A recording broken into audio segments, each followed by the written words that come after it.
কে না ওই আসতে থাক গে সমস্যা ক্ষতি করছে আঙ্গিরে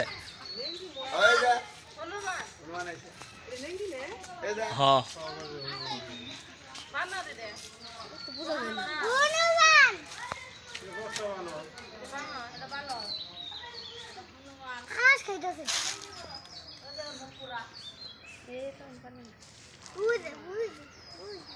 ভাত আসুন তুই ভাত নি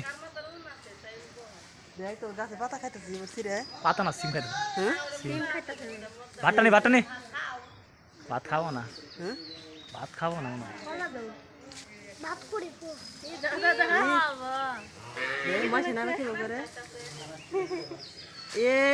শেষ করলে খাই